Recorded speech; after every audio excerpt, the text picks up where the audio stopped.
আসসালামু আলাইকুম। আইসিটি ফয়সাল এই ইউটিউব চ্যানেলে আরও একটি নতুন টিউটোরিয়ালে আপনাদের স্বাগতম।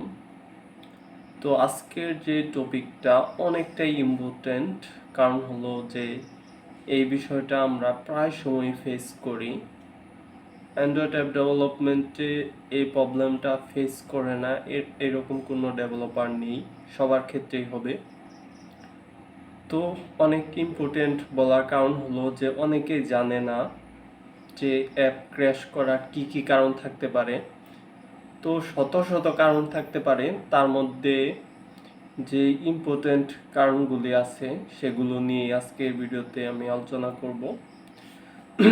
তো সময় নষ্ট না করে সরাসরি টপিকে চলে যাওয়া যাক।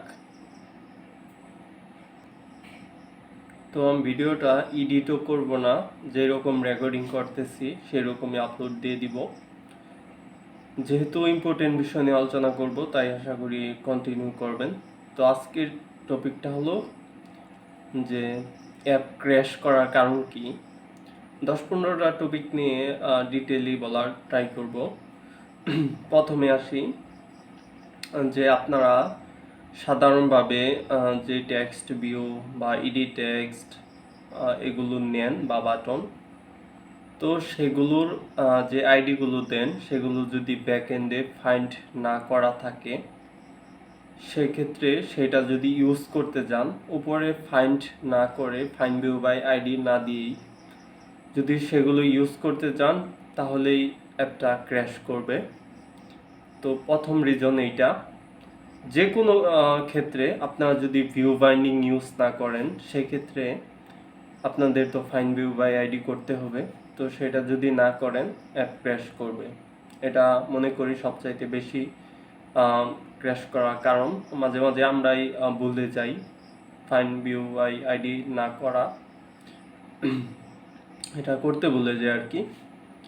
তো সেকেন্ড যেটা হলো, সাধারণত আমরা ফ্র্যাগমেন্ট একভাবে ওপেন করি বা অ্যাক্টিভিটি আরেকভাবে ওপেন করি।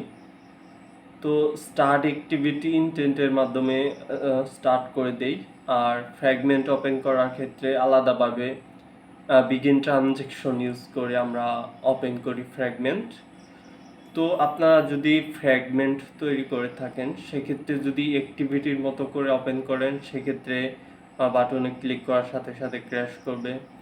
আবার যদি অ্যাক্টিভিটি তৈরি করে থাকেন বাট আপনারা ফ্র্যাগমেন্টের মতন করে ওপেন করতে চাচ্ছেন বিগিন ট্রানজেকশন ইউজ করে, সেক্ষেত্রে অ্যাপটা ক্র্যাশ করবে।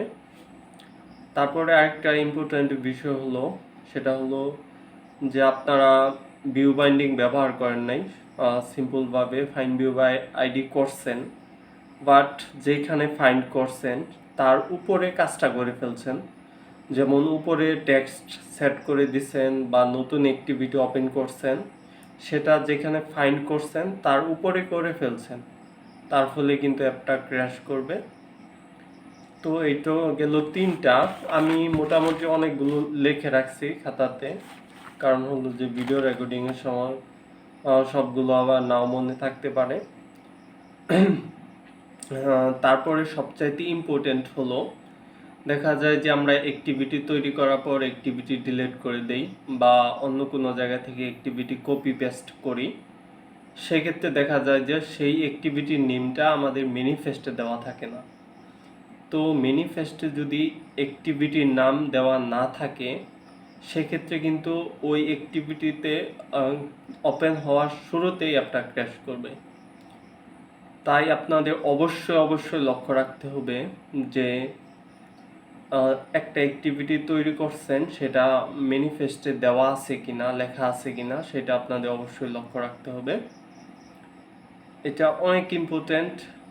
মাঝে মাঝে অ্যাক্টিভিটি সম্পূর্ণ মুছে ফেললেও ম্যানিফেস্ট থেকে অ্যাক্টিভিটি নেম চলে যায়, মাঝে মাঝে ডিলিট করে দিলেও চলে যায়। আর যদি অন্য জায়গা থেকে কপি পেস্ট করেন, সেক্ষেত্রে তো থাকবেই না। তাই অবশ্যই আপনাদের ম্যানিফেস্টে অ্যাক্টিভিটির নামগুলো সঠিকভাবে দিবেন। তারপরে হলো যে এসকিউলাইট ডাটাবেস, এটা অফলাইন ডাটাবেস। আমরা অনেক ভিডিওতে দেখেছি এসকিউলাইট ডাটাবেস ইউজ করছি। যদি এসকিউএলাইট ডাটাবেস দিয়ে আপনার অ্যাপটি তৈরি হয়ে থাকে, সেক্ষেত্রে প্রথমে একভাবে স্ট্রাকচার তৈরি করে এসকিউএলাইট ডাটাবেস দিয়ে অ্যাপ তৈরি করছেন, পরবর্তী দেখা গেল যে কিছু কের আন্ডারে ভ্যালু চেঞ্জ করে দিচ্ছেন বা অন্যভাবে এসকিউএলাইটটা সাজিয়েছেন। সেক্ষেত্রে আগের যেভাবে তৈরি করছিলেন, পরে আবার তৈরি করার পর রান করলে দেখা যায় যে অ্যাপটা ক্র্যাশ করতেছে, ওপেন হচ্ছে না। সেক্ষেত্রে আগের ডাটাগুলো থাকার কারণে এসকিউএলাইট ডাটাবেসের অ্যাপটা ক্র্যাশ করে আর কি। তো তার জন্য অ্যাপটা আনইনস্টল করতে পারেন বা ক্লিয়ার ডাটা দিয়ে আবার রিওপেন করতে পারেন। তো এটা অনেকটা ইম্পর্টেন্ট যারা এসকিউএলাইট ডাটাবেস নিয়ে বা রুম ডাটাবেস নিয়ে কাজ করছেন তাদের জন্য। আরেকটা বিষয় হলো যে অ্যান্ড্রয়েড যে আগের ভার্সনগুলো, যেমন ললিপপ বা জেলিবিন, তো সেই ভার্সনগুলোতে এখনকার যে ব্যাকগ্রাউন্ড গ্রেডিয়েন্ট কালার আছে, তো এই ব্যাকগ্রাউন্ডের গ্রেডিয়েন্ট কালার যদি আপনারা ইউজ করেন, সেক্ষেত্রে দেখা যায় যে অ্যান্ড্রয়েড ললিপপ বা আগের ভার্সন সেগুলোতে কিন্তু যেখানে আপনার ব্যাকগ্রাউন্ড গ্রেডিয়েন্ট কালার ইউজ করছেন, সেই অ্যাক্টিভিটি বা ফ্র্যাগমেন্ট ওপেন করার শুরুতেই কিন্তু অ্যাপটা ক্র্যাশ করবে। তো এইটা অনেকটা ইম্পর্টেন্ট। আমি অনেক অ্যাপে কাজ করার সময় দেখেছি যে সেটার একটা ব্যাকগ্রাউন্ড গ্রেডিয়েন্ট কালার দেওয়া, তার ফলে যে আগের ছোট ফোনগুলো আছে সেগুলোতে আর ওই অ্যাপটা ওপেনই হচ্ছে না বা ক্র্যাশ করতেছে। তো ক্র্যাশ তো দুইভাবে শো করে, একটা অ্যাপটা ওপেন করলেই অটোমেটিকলি বের হয়ে চলে আসে, আরেকটা হলো যে আনফরচুনেটলি স্টপ দেখায়, মানে ক্র্যাশ তো আর ওইখানে বের হয়ে চলে আসে না, জাস্ট দেখিয়ে দেয় আনফরচুনেটলি স্টপ। তো আরেকটা বিষয় হলো যে মেইন থ্রেডের ভিতরে বা মেইন অ্যাক্টিভিটির ভিতরে যদি অনলাইন থেকে কোনো ইউআরএল লোড করান, সেক্ষেত্রে যদি ট্রাই ক্যাচ ব্লকের ভিতরে ইউআরএলটা দেওয়া না থাকে, দেখা যায় যে আপনার ফোনে ইন্টারনেট কানেকশন নেই, বাট ওই কাজটা ইন্টারনেটের, তখনই কিন্তু অ্যাপটা ক্র্যাশ করে অ্যাপটা ক্লোজ হয়ে যায়। তো এটাও অনেকটা ইম্পর্টেন্ট, আপনাদের ভবিষ্যতে কাজে লাগতে পারে। তো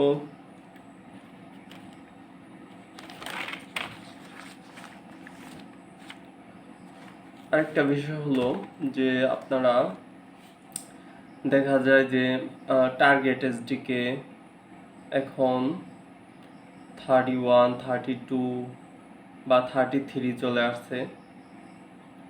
তো এই টার্গেট এসডিকে বা বিল্ড টুলগুলি যখন আপনারা অ্যাপের আপডেট করেন, তখন অ্যাপটা ক্র্যাশ করে। এর কারণ হলো যে অ্যাপের কম্পোনেন্টগুলি কিন্তু আগের ডিজাইনগুলো, আগের বা অনেক জাভা কোডগুলো আছে যেগুলো মেথড, আগের মেথডগুলো ইউজ করা হয়েছে, বাট আপনারা চাচ্ছেন যে টার্গেট এসডিকে বা বিল্ড টুল, মিনিমাম এসডিকে সবগুলো আপডেট করে দিচ্ছেন, বাট সেই ভিতরের ডিজাইনগুলো সব আগের হওয়ার কারণে অ্যাপটা যদি আপনারা রান করেন, সেক্ষেত্রে অ্যাপটা ক্র্যাশ করবে।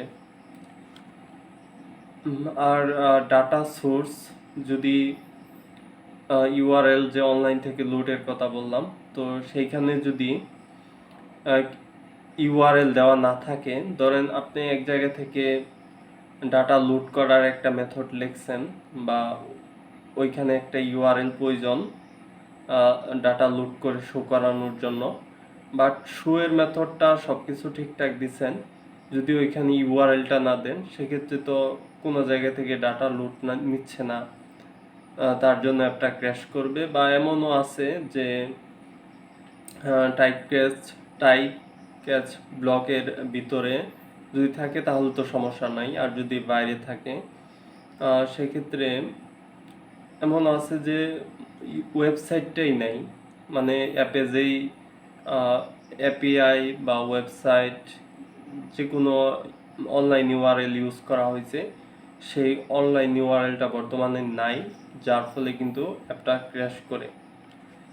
আর সবচাইতে কমন যে বিষয়টা, সেটা হলো ইডি টেক্সটের ইনপুট যে আমরা নেই retext dot get text to string এইভাবে, তারপর সেটার যে একটা ভ্যালু রিটার্ন করে সেটা তো আমরা একটা ভেরিয়েবলের ভিতর রাখি। তো দেখা যায় যে ইডি টেক্সটে কোনো ইনপুট না দিয়ে যদি ইউজার বাটন ক্লিক করে, সেক্ষেত্রে দেখা যায় যে আগে অ্যান্ড্রয়েড স্টুডিও 4.1-এ বা 4.0-তে অ্যাপ ক্র্যাশ করতো, এখন মনে হয় ম্যানুয়ালিভাবে এক্সেপশন দেওয়া আছে কিনা। তারপরেও সচরাচর করেই, আপনারা যদি ক্যালকুলেটর জাতীয় অ্যাপ তৈরি করতে চান সেক্ষেত্রে দেখা যাবে যে ইডি টেক্সটের ভিতর কোনো ইনপুট না দিয়ে যদি বাটনে ক্লিক করেন, ওইখানে তো নাল থাকবে ভ্যালুটা, তার ফলে কিন্তু অ্যাপটা ক্র্যাশ করবে। তো আরেকটা বিষয় হলো শেয়ার্ড প্রেফারেন্সেস। তো আমরা জানি যে শেয়ার্ড প্রেফারেন্সে শর্ট টাইম ডাটা আমরা স্টোর করি। তো মাঝে মাঝে দেখা যায় যে অনেক কয়েকদিন যাওয়ার ফলে শেয়ার্ড প্রেফারেন্সের ডাটা নষ্ট হয়ে যায় বা অটো ডিলিট হয়ে যায়, যার ফলে শেয়ার্ড প্রেফারেন্সের ডাটা নাল হয়ে যায়, মানে কোনো ডাটাই থাকে না। এমত অবস্থায় যদি আপনারা শেয়ার্ড প্রেফারেন্স থেকে কোনো ব্যাকগ্রাউন্ড কালার লুট করেন বা কোনো ডাটা রেখে থাকেন যেটা কোনো টেক্সট ভিউতে বা কোনো কিছুতে শো করাইছেন, বাট সেই ডাটাটা কিন্তু শেয়ার্ড প্রেফারেন্সে নাই, বা কোনো অডিও ইউআরএল রাখছেন বা কোনো ভিডিও ইউআরএল রাখছেন বা লাস্ট প্লে করছেন এরকম কোনো অডিও বা ভিডিও রাখছেন শেয়ার প্রেফারেন্সে, তো সেটা বর্তমানে নাই। তো যখনই ইউজার না থাকা অবস্থায় ক্লিক করবে তখনই কিন্তু অ্যাপটা ক্র্যাশ করবে। তাই শেয়ার প্রেফারেন্স থেকে কোনো ডাটা যদি আপনারা লোড করে থাকেন সেক্ষেত্রে অবশ্যই ট্রাই ক্যাচ ব্লকের ভিতরে আপনারা এক্সেপশনটা হ্যান্ডেল করবেন, যার ফলে কিন্তু অ্যাপটা ক্র্যাশ করবে না। শেয়ার প্রেফারেন্সের ডাটা না হলেও কিন্তু এই সমস্যা হতে পারে। তো মোটামুটি অনেক বিষয় নিয়ে আলোচনা করলাম, আশা করি যে আপনারা বুঝতে পারছেন। তো এরপরেও অ্যাপ ক্র্যাশ করার আরও বেশ কিছু কারণ নিয়ে নেক্সটে ভিডিও করব। এই ভিডিও এ পর্যন্তই। আল্লাহ হাফেজ।